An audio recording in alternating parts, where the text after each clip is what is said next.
Hello there, welcome to my channel once again.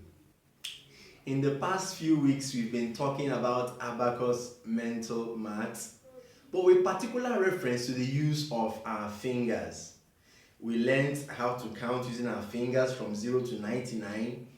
We've also been doing series of calculations, both simple and the little bit complex ones that we introduced when we started talking about the concept of complements. However, if you recall very well, I did say that there are three methods that can be employed in the teaching and learning of Abacus mental maths. The first is the finger method, the second is the Abacus method, and then the third one is the mental method itself.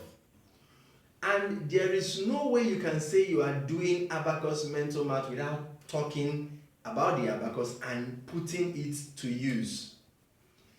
In fact, everything about Abacus mental math revolves around the use of the Abacus. So today, I would want us to spend a few minutes to talk about the various parts of the Abacus, and before we delve into counting and then using it to perform calculations and all that. So let's get right into the business of the day. The first part of the Abacus we're going to talk about is the frame. The frame is this rectangular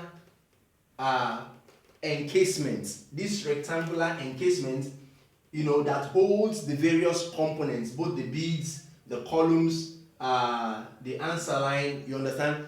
This is the frame. This is called the frame. Number one is the frame. Now the second part of it, look at this line, this white line that divides the Abacus horizontally. This white line is called the answer line or the value bar. In some quarters, you hear some people refer to it as the beam or even crossbar. So whichever name you choose to go by, we are okay with that. It's called answer line, value bar, beam, or crossbar. Okay. Now you will notice this is the answer line. Now there is a little rectangle formed at the upper part that is as a result of the intersection of the answer line and the frame. This upper part is called the upper deck. It's called the upper deck. And then this, the bigger rectangle that is formed on the lower part of the Abacus is called the lower deck. Alright, so we've talked about the frame, the answer line, the upper deck, the lower deck. Okay, next we have columns. These lines, in this case, these ones, they are red color. They are called columns, along which the beads of the Abacus slide or move. They are called columns. You might come across people that refer to them as rods. Alright, it's important for us to know that the number of columns or rods in an Abacus determines the highest place value that can be used. The highest place value, that's available, for counting and for performing calculation. Now, in the case of this Abacus, we have 13 columns. 13 columns, and the implication of this, each of these columns stand for a unique place value in mathematics.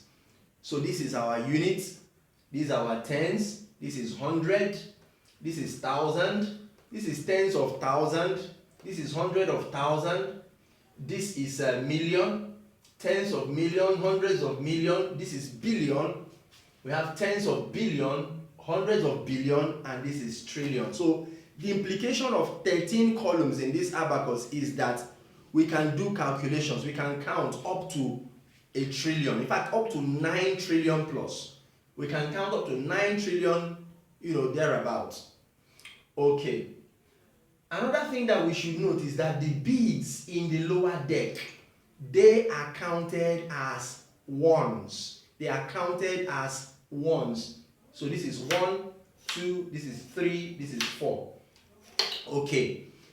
The beads in the upper deck, they are counted as fives. Remember, 5 as represented by our thumb when we did finger method. Alright, so this means under unit, if you bring this down, this is 5, this is 50, this is 500, this is 5,000. It goes on and on like that. Alright, so it's important to know all these because these are the foundation stone on which we're going to build to learn how to count.